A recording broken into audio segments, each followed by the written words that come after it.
आप सभी लोगों को मेरा राधे राधे। आज का प्रसंग है कार्तिक मास में तुलसी जी का महत्व।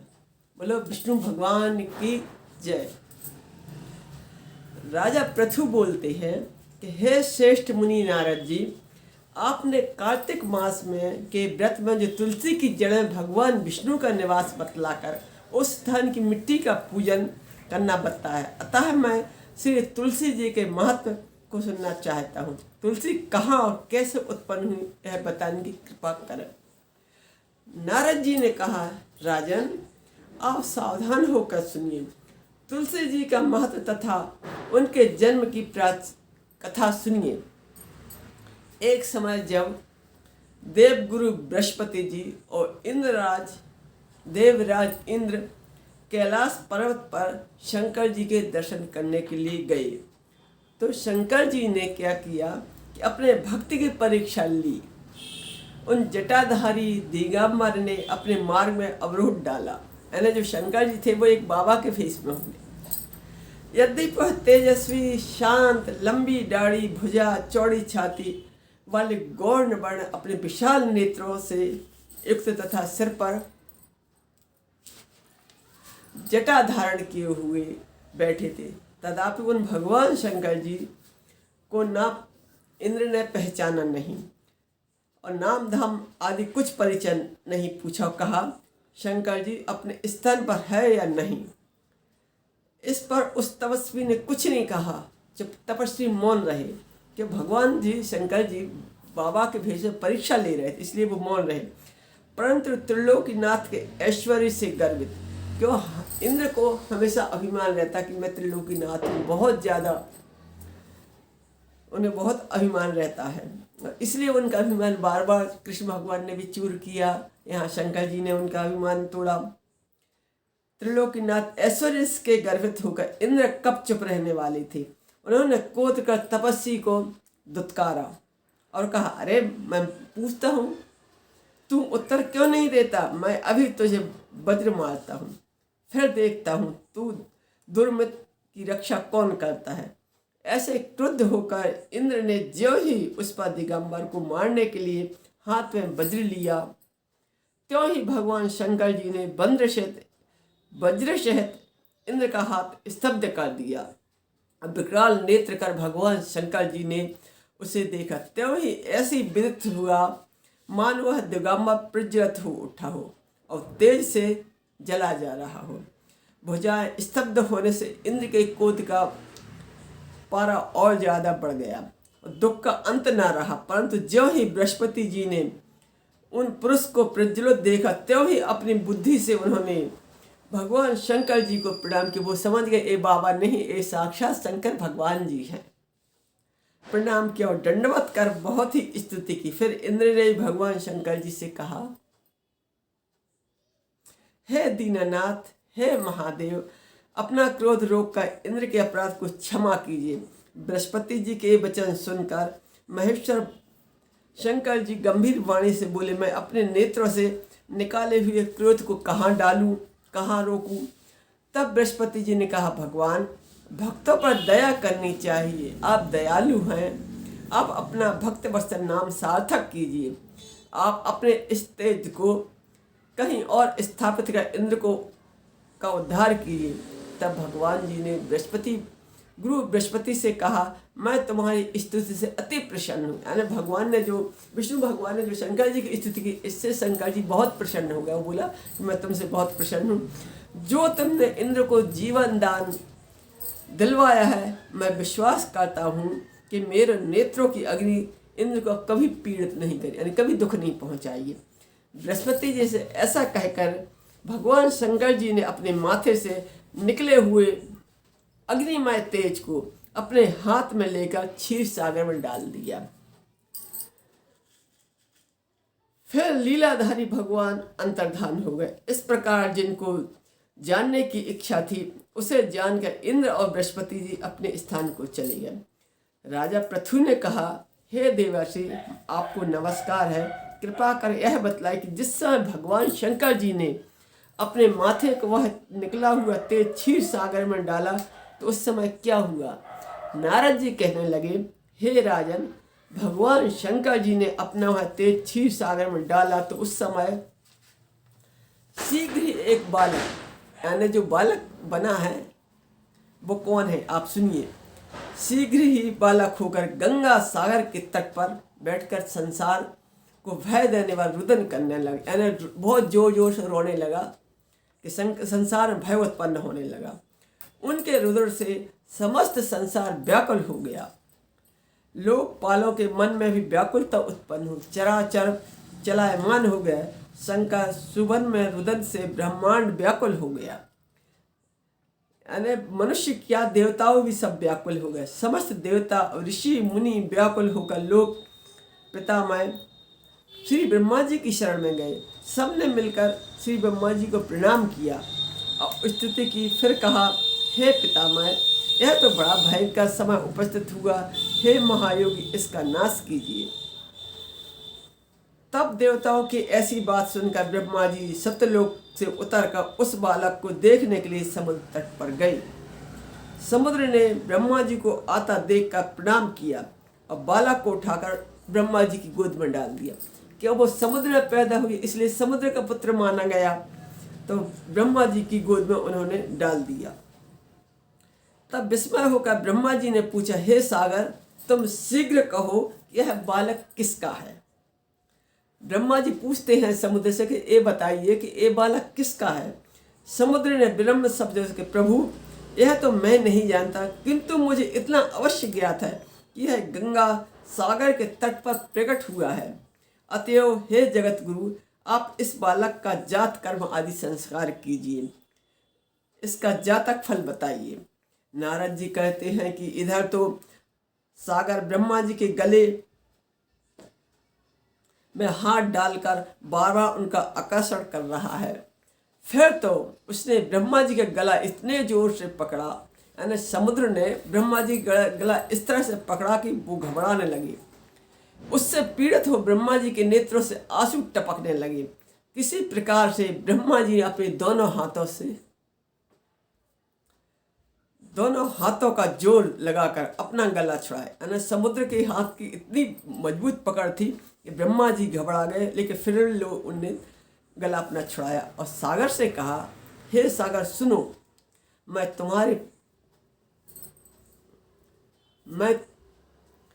तुम्हारे पुत्र का जातक फल कहता हूँ। मेरे नेत्रों से जो जल निकला है, इस कारण इसका नाम जलंधर होगा। यह उत्पन्न होने के साथ ही तरुण हो गया है। इससे सब शास्त्रों का पारगामी, पराक्रमी, महावीर, जवान, महायोद्धा और रण दुर्मद होगा। यह बालक सब देवता का अधिपति और भगवान विष्णु को जीतने वाला होगा तथा यह कहीं भी न हारेगा। तब भगवान शंकर जी को छोड़कर, सिर्फ एक भगवान शंकर जी को छोड़कर यह सबसे अबाध्य होकर जहाँ से उत्पन्न हुआ है फिर वहीं जाएगा।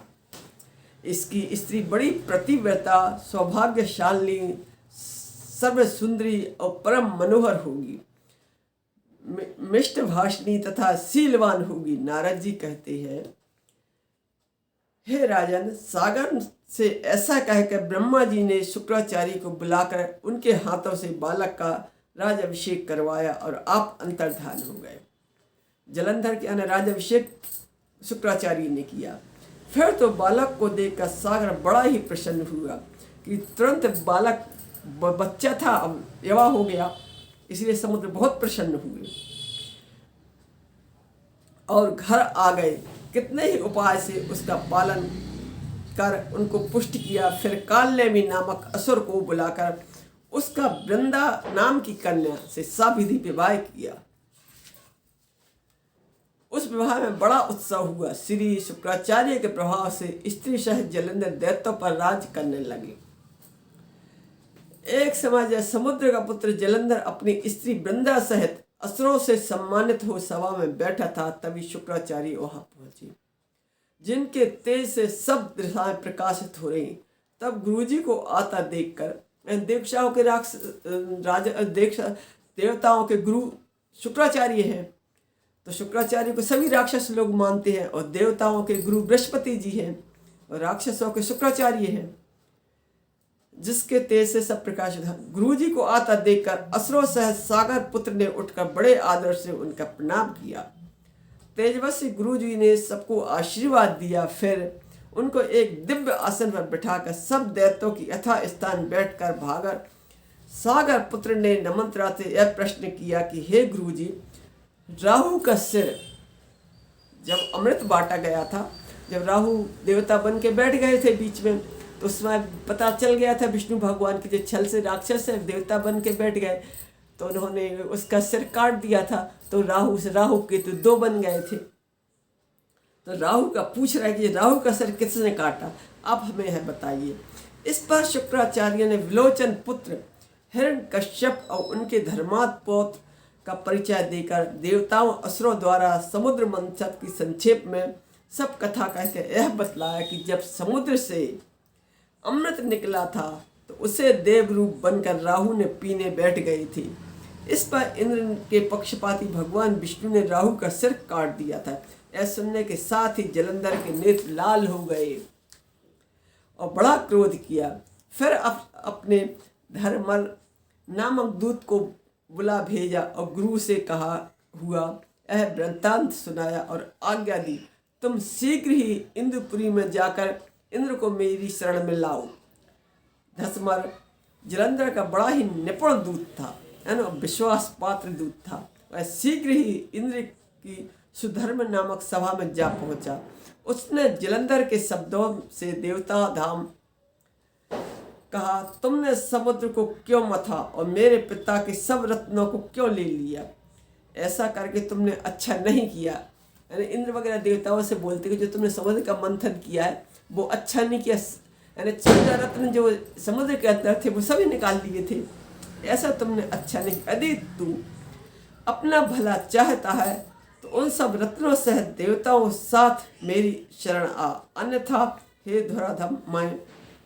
हे सुराधम मैं सत्य कहता हूँ तेरे राज ध्वंस कर दूंगा। यह सुनकर इंद्र बहुत विस्मय हुआ और कहने लगे, पहले सागर ने मेरे भय से सब पर्वतों को अपने कुछी में क्यों स्थान दिया और मेरे शत्रु दैत्यों को क्यों रक्षा की? इसी कारण से मैंने उनके सब रत्न हरण कर लिए। मैं सत्य कहता हूँ मेरा द्रोही सुखी नहीं रह सकता है। इंद्र बोलते हैं कि मेरा द्रोही सुखी नहीं रह सकता। इंद्र की बात सुनकर वह दूत शीघ्र ही जलंधर के पास आया और यह सब बातें कह सुनाई, जिसे सुनते ही दैत्य क्रोध के मारे अपने ओठ को काटने लगा। यानी जलंधर को बहुत गुस्सा आई और देवताओं को जीतने के उसने उद्योग आरंभ किया। फिर तो दिशाओं पाताल से करोड़ों दैत्य उसके पास आ पहुंचे। शंभु निशंभु सेनापतियों को साथ लेकर जलंधर इंद्र से युद्ध करने लगा।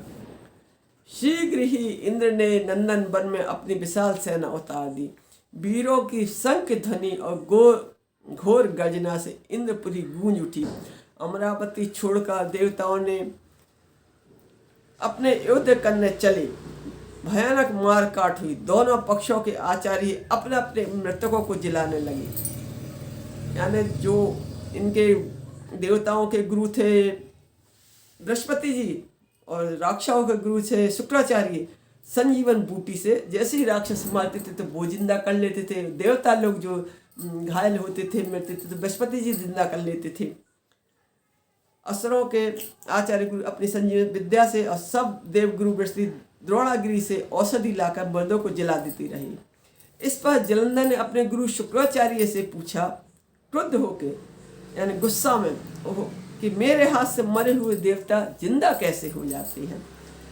जलाने वाली औषधि तो सब आपके पास है, फिर यह कैसे संभव है? इस पर शुक्राचार्य ने देवगुरु बृहस्पति जी द्वारा द्रोणगिरी से औषधि लाकर देवताओं को जलाने की बात कही। यह सुनकर जलंधर और भी क्रुद्ध हो गया और शुक्राचार्य से कहने लगा, कहा क्रुद्ध शुक्राचार्य जी जलंधर और भी क्रुद्ध हो गया। तब शुक्राचार्य ने कहा, क्रुद्ध गुस्सा क्यों होते हो? यदि शक्ति है तो दौरागिरी पर्वत को उखाड़कर समुद्र में फेंक दो। तब मेरे कथन की सत्यता प्रमाणित हो जाएगी। इस पर जलंधर क्रुद्ध होकर शीघ्र ही धौलागिरी पर्वत पर के पास जा पहुंचा। अपनी भुजाओं द्वारा उसे जड़ से उखाड़कर समुद्र में फेंक दिया। वह भगवान शंकर जी का तेज था, इसलिए बहुत ताकतवर था। इसमें जलंधर की कोई विचित्रता नहीं थी। इसके पश्चात यह सागर पुत्र युद्धभूमि में आकर बड़े वेग से देवताओं के साथ युद्ध करने लगा और देवताओं का संहार करने लगा। जब गुरु बृहस्पति जी औषधि लेने धौलागिरी पर्वत पर पहुंचे तो पर्वत को वहाँ ना पाकर वहाँ सूना मैदान पाया। तब वहाँ से निराश हो गए। तब वह भयभीत होकर देवताओं के पास आए, कहा कि युद्ध बंद कर दीजिए आप, तुम लोग अब जलंधर को नहीं जीत सकोगे। पहले इंद्र ने जो भगवान शंकर जी का अपमान किया था यह उसी का फल है। बृहस्पति जी को मालूम था सब कि ये सब उसी का फल है। ऐसा सुनकर देवता युद्ध की आशा त्याग कर अत्यंत ही व्याकुल हो इधर उधर भाग निकले। सिंधु सुत निर्भय होकर अमरावती में प्रविष्ट हो गया। इंद्र आदि सब देवताओं ने गुफाओं की शरण ली। नारद जी ने कहा, तब जलंधर को अपनी खोज में आते देखकर इंद्र आदि देवता भय से कंपित होकर वहां से भाग निकले। भाग कर वह वैकुंठ में गए। भगवान विष्णु के पास पहुंचकर फिर देवताओं ने अपनी रक्षा के लिए स्तुति की। देवताओं की दीन वाणी सुनकर करुणाधाम भगवान विष्णु ने उनसे कहा, देवताओं तुम भय त्याग दो, मैं शीघ्र ही उस जलंधर को देखूंगा। ऐसा कहने के साथ ही भगवान गरुड़ पर जा बैठे, क्योंकि गरुड़ विष्णु भगवान का वाहन है। तब देवताओं से तो उन्हें युद्ध क्षेत्र की ओर प्रयाण करते हुए समुद्र तनया लक्ष्मी जी के नेत्र में जल भर आया। तो समुद्र से लक्ष्मी जी निकली थी, तो जलंधर के इस नाते जलंधर उनका भाई माना गया। तो लक्ष्मी जी के नेत्र में जल भर आया। उन्होंने कहा, हे नाथ, यदि मैं सर्वदा आपकी प्रिय हूँ और भक्त हूँ तो मेरा भाई आप द्वारा युद्ध में कैसे मारा जाना चाहिए। यानी विष्णु जी का साला कहलाया जलंधर, तो युद्ध में कैसे मारा जाना चाहिए। इस पर भगवान विष्णु ने कहा, यदि तुम्हारी ऐसी ही प्रीत है तो मैं उसे अपने हाथों से नहीं मारूंगा। भगवान जी ने वचन दे दिया लक्ष्मी जी को, मैं अपने हाथों से नहीं मारूंगा, परंतु युद्ध में तो मैं जाऊंगा अवश्य, क्योंकि देवताओं ने मेरी बड़ी ही प्रेम से स्तुति की है। ऐसा कह के शंख चक गदा पद्मधारी भगवान विष्णु गरुड़ पर चढ़े और शीघ्र ही युद्ध के उस स्थान पर पहुंचे जहां की जलंधर विद्यमान था। विष्णु जी के तेज से कंपित देवता सिंहनाद करने लगे। पहले देवता सब गुफाओं में जा छुपे थे, लेकिन विष्णु भगवान को आता देखा कि उस दिन विष्णु भगवान, देवताओं में भी हिम्मत आ गई, सब प्रसन्न होकर युद्ध में आ गए। फिर तो अरुण के अनुज गरुड़ जी के पंखों की प्रबल वायु से, जो अरुण है उनके छोटे भाई गरुड़ है, वे पंखों की प्रबल वायु से पीड़ित हो दैत्य इस प्रकार घूमने लगे जैसे आंधी से बादल आकाश में घूमते हैं। तब अपने वीर दैत्यों को पीड़ित होता देखकर जलंधर ने क्रुद्ध होकर भगवान विष्णु को अद्भुत वचन कहकर उन पर कठोर आक्रमण कर दिया।